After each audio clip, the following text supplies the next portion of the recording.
psychological story of decision-making doesn't end, however, when a decision has been made. The act of making a decision can trigger a flood of other processes. According to psychologist Leon Festinger, whenever we choose to do something that conflicts with our prior beliefs, feelings, or values, a state of cognitive dissonance is created in us, a tension between what we think and what we do. When this tension makes us uncomfortable enough, we're motivated to reduce it in a number of ways. We may change the way we think about the decision, or try to change how others think about it so that they can support our decision. Or we may change some aspect of our behavior so that our decision seems more in character with us. In other words, we try to reduce the dissonance between how we think we should act and how we actually act by changing one or the other. In the mid-50s, Leon Festinger and his colleague Merrill Carlsmith conducted a classic experiment in which students were engaged in very boring tasks. The students were then given a request by one of Festinger's staff. Okay, that's fine. Let me tell you now what we're actually studying here. It's the effect of preparatory mental set on performance. The rest of the subjects are prepared by being told that the experiment will be very interesting and enjoyable. In fact, lots of fun. Now I have a somewhat unusual request to make of you. The next subject is waiting right outside, but the fellow who ordinarily gives the spiel isn't here. I wonder if you could possibly take his place. As a matter of fact, we figure we'll be needing someone in the future, so I'd like to offer you a $20 retainer and have you remain on call for us. Would that be all right? $20? That'd be fine. Half the students were randomly assigned to the group that received $20 for lying that the experiment was fun.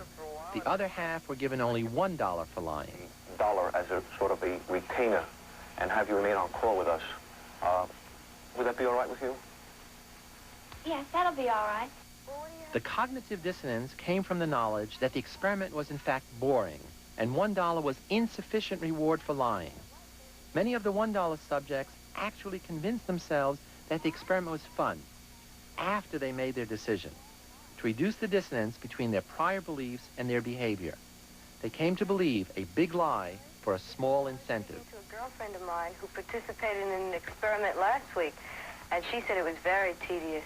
Oh, I don't think that was the same experiment because this one wasn't boring at all. I didn't think so. The $20 subjects, on the other hand, felt no dissonance because they felt comfortable in lying just for the money. You said it was pretty miserable and that I should do everything I could to get out of it.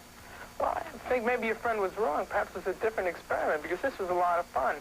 It appeared to me as if it were a puzzle. We had to turn these knobs, and I tried to figure out what we were doing it for, but I really couldn't figure it out. Perhaps you'll have better luck.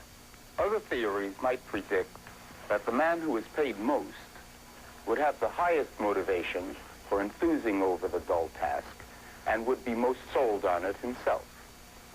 Cognitive dissonance theory leads to an exactly opposite prediction.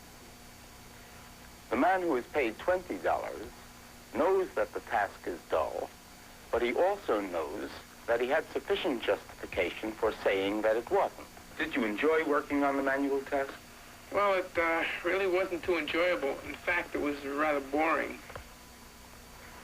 How about the man who is paid $1? He knows the task is dull, but he has two discrepant thoughts. He also knows that he did not have sufficient justification for saying that it wasn't. For him, there is dissonance. Time after time, we have seen what follows. He reduces the dissonance by changing his opinion about the dullness of the task. Did you enjoy working on the manual task? Yes, I enjoyed it. Would you like to participate in such an experiment again? Yes, I think I would like to. Anytime there is insufficient reward, there will be dissonance.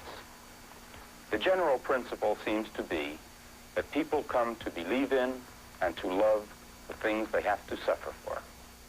By discovering how people actually behave and not how some theory says they ought to behave, psychology can provide guidelines to help us catch ourselves before we go astray, or redirect us once we do, if we follow them.